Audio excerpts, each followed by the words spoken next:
Greetings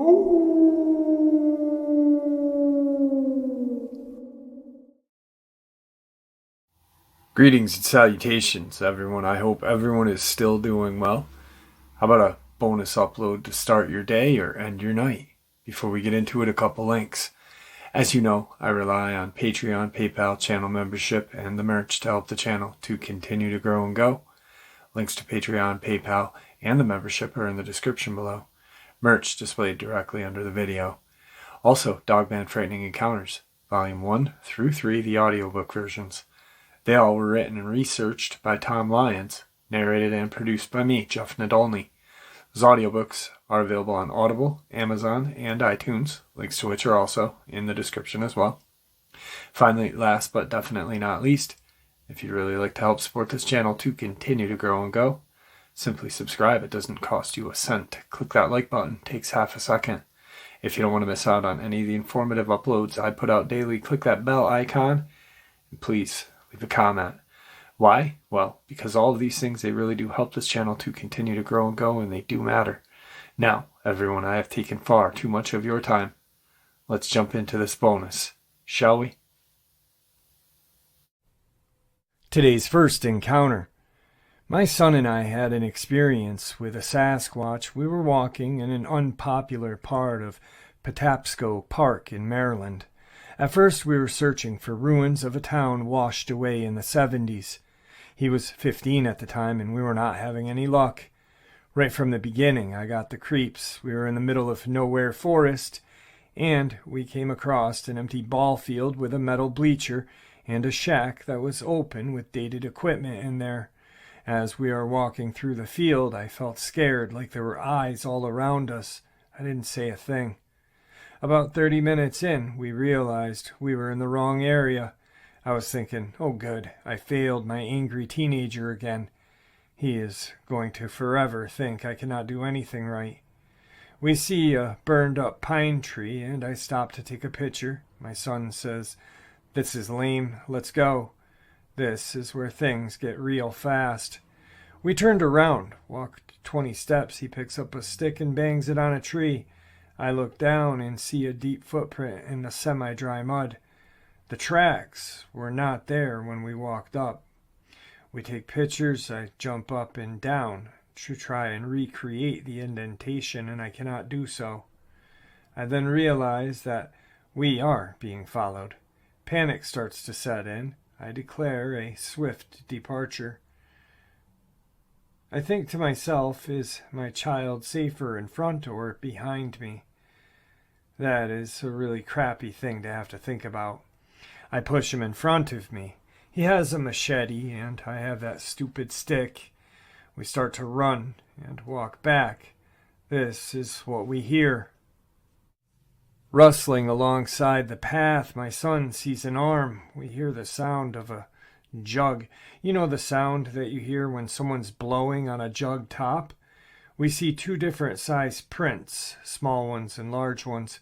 We run by what looks like a bedding in thick, cool grass. We start to feel safe getting closer to our car. My son beats the stick against a tree. At that point, a giant scream erupts behind us. I grab the stick and scream at him, "Stop hitting the tree and run." We make it back. I'm repeating the words I wish that never happened to us. He's repeating, "That's the best thing that's ever happened to me." We get home. I'm virtually in hysterics with stress. My son said, "We have to tell someone." Oh man, I think I can't deny it. My son was with me. Thus began my contact with a Bigfoot specialist. I would say to my husband, if the Bigfoot people call, tell him I'll be back at 7:30. It was 2 years ago. I have thought about it a lot. I believe them to be real and not real at the same time.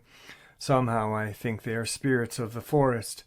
I also no longer care if people believe me or not. It happened, and I have nothing to gain from this. I also told the Bigfoot people to stop telling people to bang on trees. They truly hate it. Tonight's first video evidence is a Bigfoot in kind of a ravined area. It is very interesting. Give it a look-see.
All right, guys. So that little video clip, I feel, is very compelling. I'm not going to stand by and say it's 100% legit, but compelling and interesting. I'm leaving it up to you guys for your opinions. Tonight's second encounter. When I was 15 years old back in 1973, we lived on an 80-acre farm in the Ozarks of northwest Arkansas. That back then would have been considered rural, but in reality it was only about 15 to 20 minutes from town. We raised poultry for a local company. We had a long chicken house. Beside the end in near the driveway was a yard light that had pegs on it, so when the bulb burned out, you could climb up the pole and change the bulb. I went outside at around 7 p.m. to feed our Alaskan husky, but unlike usual, he's not at the back door waiting. I heard him whining and followed the sound toward the edge of our house, where we had a shed and our root cellar. He was under the building, having dug out a spot that he would not come out when I called. That was when I smelled what I thought was a skunk. Figuring that it was what had run him under the shed, I stood up, and then I felt as if I was being watched. So I turned in a circle to see if there was a visible skunk. As I faced toward the chicken house, I saw a tall creature with long reddish hair all over its body. Its face was human-like and covered with a long beard and long red hair. I could see it clearly as it stood underneath the light, which later my mom measured by the pegs I could see that night, and the creature was about 8 feet tall. I froze in shock. I knew what I was looking at. Never a doubt, and it was looking at me. I glanced back toward the house to see how far I was from the back door, and then back to it. It was holding something in its hand that was nearest to the poultry house, and I noticed that it was a dead chicken. The next day we saw where the screen on the poultry house had been pulled back. This creature and I stood facing each other for a few seconds, which felt like hours, and then it turned and gently walked 10 feet to the road gate that enclosed our field, stepped over it. At 15, I was about 4'11", and knew the top of the gate was at my eye level. After it crossed over, it took a few steps and then looked back at me and then just kind of walked or loped into the field, and I couldn't see it anymore in the dark. But being a girl, that look back made me scream bloody murder. My mom came out with the shotgun, as we had seen a panther a few weeks before by our pond, and she had placed the gun by the back door. After a few moments of jabbering nonsense, I was able to tell her what I had seen. That was when she said she had heard something scratching on the screen the night before. I was relieved to have been believed, but refused to feed the dog or go out after dark anymore. Later, we learned a neighbor whose property backed up to ours also saw the creature. After growing up, I often think back to that experience and what it felt like. I was shocked and confused at what I was seeing.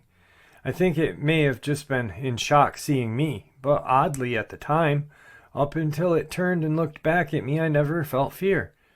I did not sense danger, and when it looked at me, I didn't see anything in its eyes that were dark, but I never forgot the exact details to this day. I don't believe they are monkeys or gorillas. It was far too human-like and intelligent-looking. And just like other animals, when their territory is encroached upon, they'll try and scare you off. I think people looking for them have less of a chance to see them than the ones who are not looking for them do. Tonight's second video clip is some very strange footage of what appears to be possibly a crawler or some sort of, quotes, alien. You guys decide.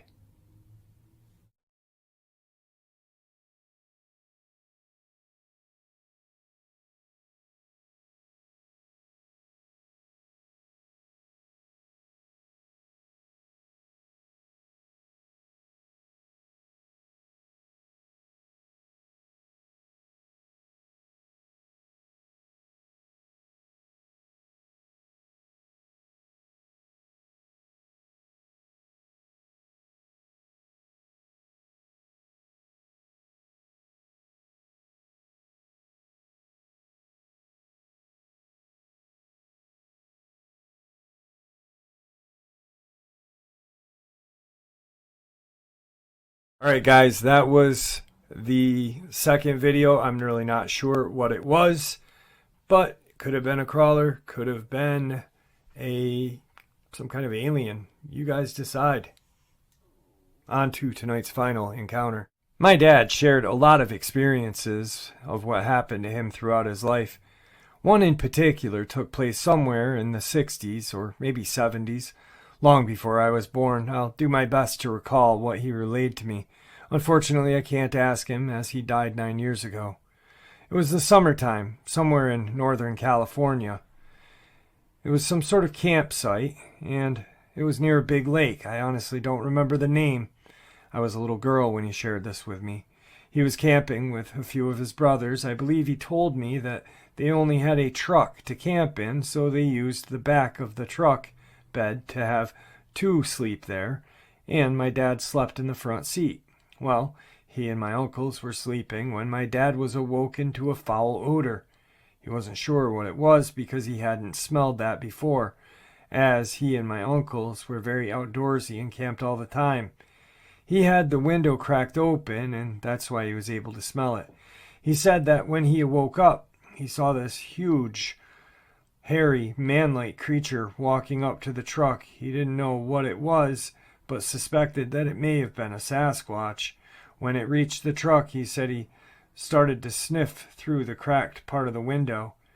If I remember correctly, it startled my uncles as well, but they were pretty scared and tried their best not to move because they were more out in the open than my dad. Well, all three of them pretty much hid in their sleeping bags, and when this creature realized that they were in there, it started to make this aggressive grunting sound and began shaking the truck. It was not a small truck, so this thing had a good amount of strength to it. My dad said he was doing that for quite some time, but once it realized that they weren't going to react or even move, it walked off. Once it was gone from the truck, they could hear it in the distance, some loud screams and such. They believed it was angry, but didn't do anything else physical, thank God. Alright guys, I hope you enjoyed this little bonus to end the night or begin your day. It's time for me to hit the hay. Thank you for all your support. It truly does mean the world to me. Guys, please stay safe, happy, healthy, and ever vigilant. Let's keep an eye on our children, our pets, our family, and friends. God bless you all.